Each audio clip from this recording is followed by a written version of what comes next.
Apa saja struktur teks berita itu? Bagian 1, bagian teras atau kepala. Judul, bagian paling atas yang bertujuan menarik perhatian pembaca. Judul harus singkat, jelas dan mencerminkan isi berita. Kedua, pembuka. Paragraf pembuka yang memuat ringkasan inti dari berita. Bagian ini menjawab pertanyaan who, what, where, and where. Yang kedua, bagian tubuh. Bagian ini menjelaskan why and how. Secara rinci, kejadian ini atau peristiwa yang dilaporkan biasanya dengan metode piramida terbalik, dimulai dari informasi paling penting hingga detail tambahan. Yang ketiga, bagian kaki, latar belakang. Menyajikan konten atau informasi tambahan terkait peristiwa yang diberitakan, misalnya sejarah, peristiwa sebelumnya, atau data relevan lainnya. Penutup, bagian penutup berita yang bisa berupa kesimpulan akibat dari peristiwa atau pernyataan tambahan dari pihak terkait. Apa saja sih unsur-unsur teks berita? Nah, di sini saya ingin menjelaskan apa saja unsur-unsur teks berita. Unsur teks berita ada 6 macam atau yang kita kenal sebagai 5W 1H, yaitu apa, di mana, kapan, siapa, mengapa, dan bagaimana.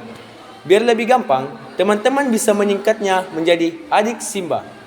Yang pertama, apa atau what. Kata apa digunakan untuk menjelaskan peristiwa yang terjadi. Yang kedua, di mana atau where. Kata di mana digunakan untuk memberitahu lokasi peristiwa tersebut terjadi. Dan yang ketiga, kapan atau when. Kata kapan digunakan untuk menjelaskan waktu terjadinya peristiwa. Yang keempat, siapa atau who. Kata siapa digunakan untuk menjelaskan orang-orang yang terlibat pada peristiwa tersebut, bisa pelaku, korban, atau saksi mata. Dan yang kelima, mengapa atau why. Kata mengapa adalah jawaban dari penyebab, alasan, atau latar belakang peristiwa. Dan yang terakhir, bagaimana atau how. Kata bagaimana digunakan untuk menjelaskan proses terjadinya peristiwa dan kondisi terkini sesuai urutan waktu.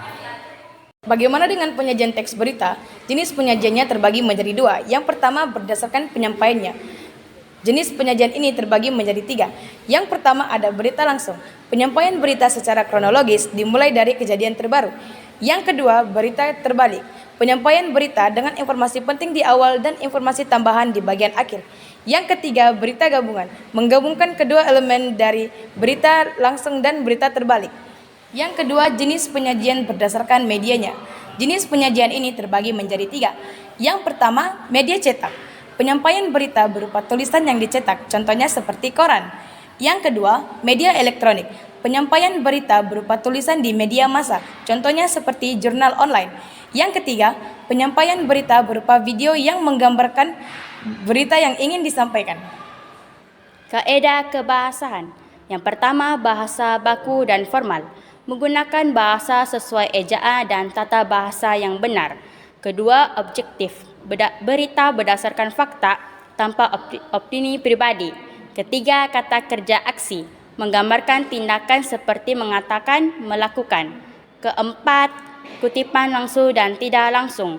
Menggunakan kutipan dari narasumber untuk menambah kredibilitas. Kelima, keterangan waktu dan tempat, menjelaskan kapan dan di mana peristiwa terjadi. Halo semuanya. Perkenalkan, nama saya Nur Farah Izati. Saya Nur Alia. Saya Melisa Misi. Dan saya Muhammad Ali Bahtiar. Terima kasih sudah menonton.